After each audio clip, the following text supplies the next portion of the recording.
I know you're probably thinking, what in the world is that? Let me tell you.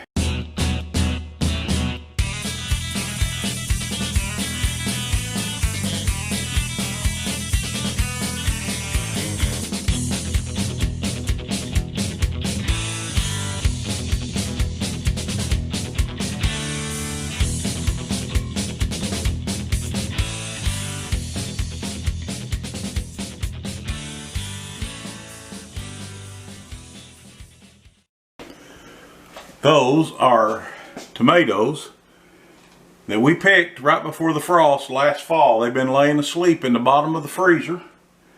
And I'm trying to clean up some stuff for some freezer space. Gardening seasons is actually here, but we can't do anything right now because it's rained, it's snowed, it's done everything else.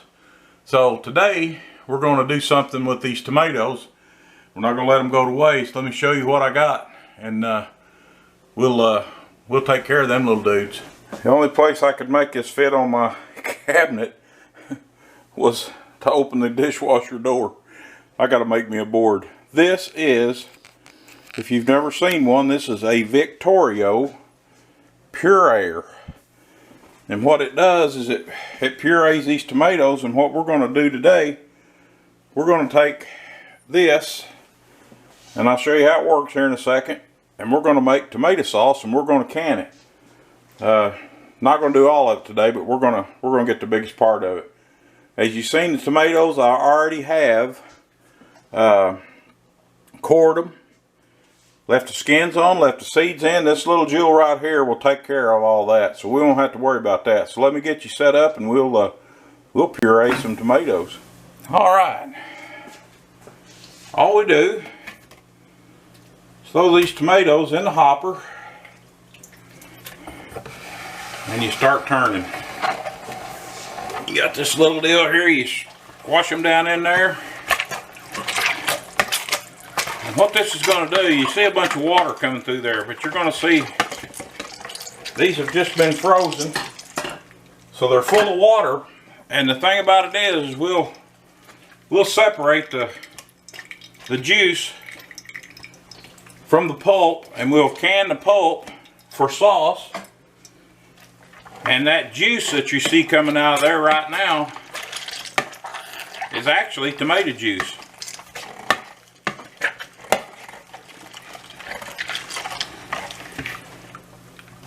And if you'll notice, all of the pulp comes out the other end. What we're going to do when they come out the other end here, this is what's left over, and we'll run that back through twice to get all the good out of it. You can see we're starting to get some real pulp out of it now instead of just water. But what we'll do, we'll separate that water out of there. And that water is actually tomato juice, and you can actually can that and drink that, and we probably will.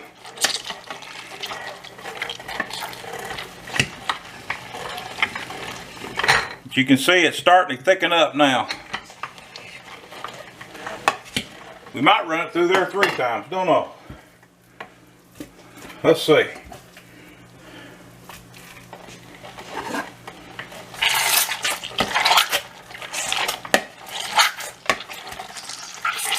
Yeah, see, that's the 3rd time through, and you're really getting a lot of sauce now. So we'll probably run it through at least 3 times.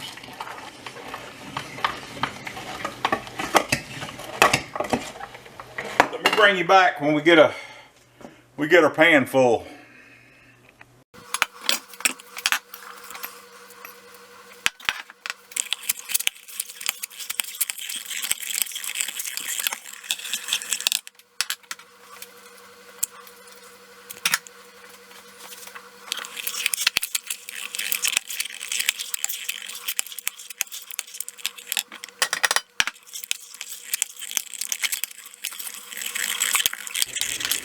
Well, there's what we ended up with.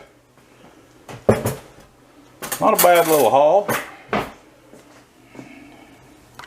But you notice it's kind of runny. I'm going to show you how to take care of that right now. Hey, tastes pretty good. If you want your sauce to be a little thicker, see that? This is tomato juice down here. But if you want your sauce thicker, you get a piece of cheesecloth, do the same thing.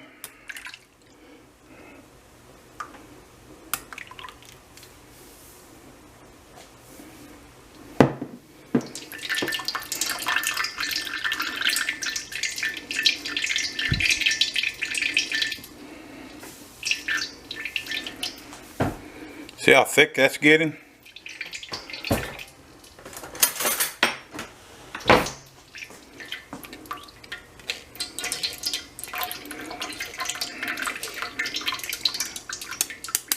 You can drain that off.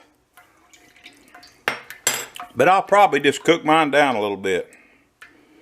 See, we got tomato juice down here at the bottom. I'll probably put this in another pan and we'll get to canning it up. Okay, here's what we ended up with. This is our sauce. And I may reduce that down some. I mean, that's not a lot, but here's the juice that we had. And we'll can this up for tomato juice. Of course, we'll add salt and stuff to it. But here's what I want to show you, how this little pureer works. We got that much juice out of all those tomatoes. But here's all the seeds and all the rinds. You don't have to parboil, you don't have to do anything. So there you go. Alright, there you have it. That was the processing part. We'll can them. We'll let this set overnight and it'll separate some more. The water will separate out of it. We'll drain that water off and we'll have a thicker sauce tomorrow, and we'll can this stuff up tomorrow. Thanks for watching. See you next time.